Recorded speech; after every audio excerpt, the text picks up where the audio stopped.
muatan PKN ya, muatan PKN yang itu kita harus menuliskan dan menceritakan perilaku yang sesuai dengan Pancasila. Apa sih Pancasila itu? Yang biasanya ditempel di kelas itu, Pot? Pancasila itu bukan hanya yang menempel di kelas, tapi yang menempel di hati dan dicerminkan dengan perilaku kita, diamalkan gitu loh. Bisa nyanyi Pancasila nggak? Gimana sih lagunya? Yuk, sama-sama ya. 1, 2, 3. Garuda Pancasila tak dung. Akulah pendukungmu, patriot proklamasi, sedia berkorban untukmu. Pancasila dasar negara, rakyat adil makmur sentosa, pribadi bangsaku. Ayo maju, maju, ayo maju, maju, ayo maju, maju. Nah, itu lagu Garuda Pancasila ya. Kapan hari kesaktian Pancasila? Ada yang tahu belum? Ya, coba tebak-tebakan ya. Hari kesaktian Pancasila adalah pada titik-titik yang tahu. Besok Pak Haji kasih sesuatu ya. Baik, kita masuk ke pembelajaran tentang menceritakan dan menuliskan apa yang dapat kita lakukan sesuai dengan Pancasila. Coba Pak Haji tanya ya. Kalau Pancasila itu silanya ada berapa?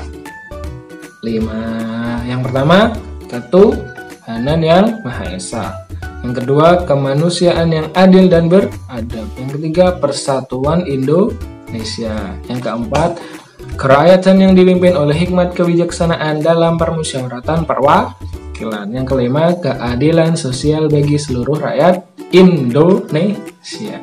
Nah, dari butir-butir Pancasila itu ada 5, dari 5 sila itu coba kita pelajari apa yang bisa kita lakukan yang sesuai dengan 5 sila itu. Ketuhanan yang Maha Esa, coba. Wah, ini di bulan puasa mudah sekali ya. Kita dibukakan pintu rahmat Allah, lalu kita dengan mudah untuk menjalankan perintah Allah. Contohnya apa? Sholat, mengerjakan ibadah yang semuanya itu dicintai Allah. Puasa juga. Lalu kalau malam itu ngapain? Sholat duha. Sholat tarawih maksud aja, sholat tarawih. Nah, lalu waktu berbuka, sebelum berbuka jangan langsung makan banyak-banyak ya. Berdoa dulu, sabar, jangan makannya jangan ngegas ya. Maksudnya ngegas itu bukan gelegean, tapi maksudnya jangan banter-banter ya. Slowly please, okay? Slow down, okay? Calm down ya. Kalem aja ya. Itu juga bagian dari melakukan sila pertama yang sesuai dengan Pancasila. Yang kedua, kemanusiaan yang adil dan beradab.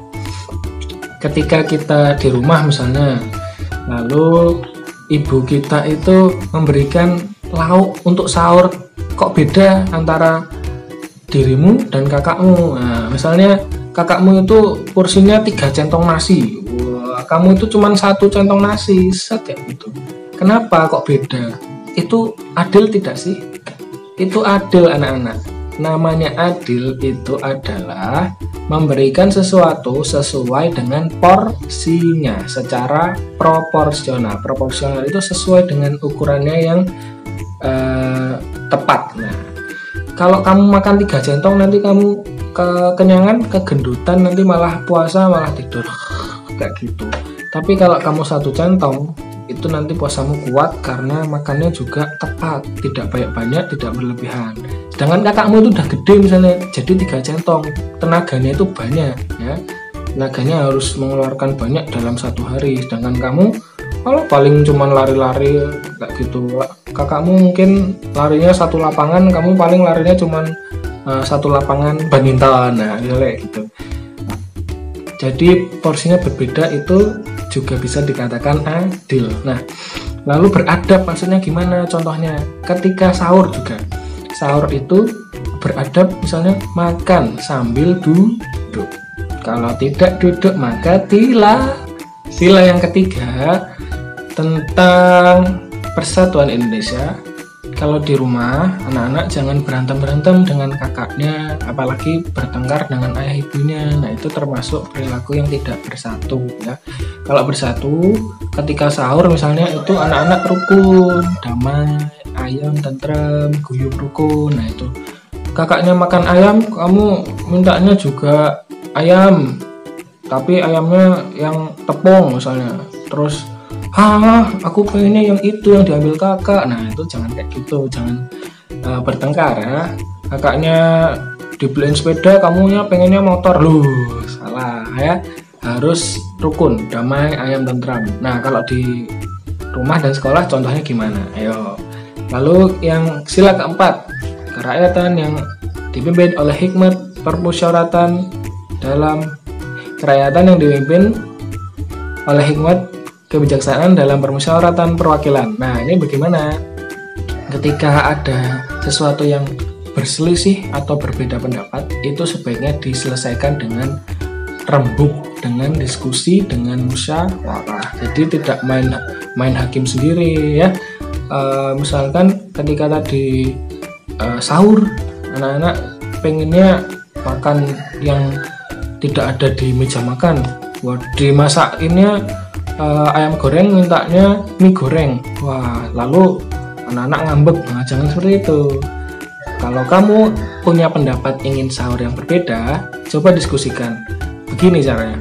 Ayah, ibu, aku ingin sahur dengan mie goreng, tapi yang ada ayam goreng. Apakah besok hari ketika sahur boleh dengan mie goreng? Tentu keinginanmu itu, pendapatmu akan diterima. Kenapa? Karena kamu berdiskusi, tidak memaksakan kehendak sendiri. Lalu sila yang kelima, keadilan sosial bagi seluruh rakyat Indonesia. Nah, sila yang kelima ini tentang keadilan sosial.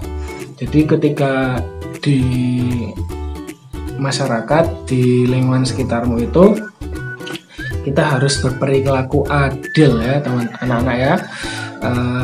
Misalkan ketika kita sedang bermain, sebaiknya kita tidak membeda-bedakan, jadi tidak diskriminasi, tidak memilih-milih teman. Jadi kepada siapapun kita harus berperilaku baik. Nah, berperilaku baik. Yang misalnya ada 5 orang temanmu ingin pinjam sepedamu. Nah, ketika ada yang pinjam, nanti teman yang lain mestinya pengen juga. Nah, itu juga boleh dipinjami, jangan membeda-bedakan. Tapi ketika sepedamu itu memang boleh dipinjamkan loh. Kalau nggak boleh ya terserah kamu. Tapi lebih baik kita itu berbagi, gitu ya. Baik, sekian dulu apa yang dapat Bapak sampaikan. Anak-anak tuliskan contoh perilaku pengamalan Pancasila yang kamu ketahui. Semoga dapat memudahkan ya video dari Pak Haji ini. Assalamualaikum warahmatullahi wabarakatuh.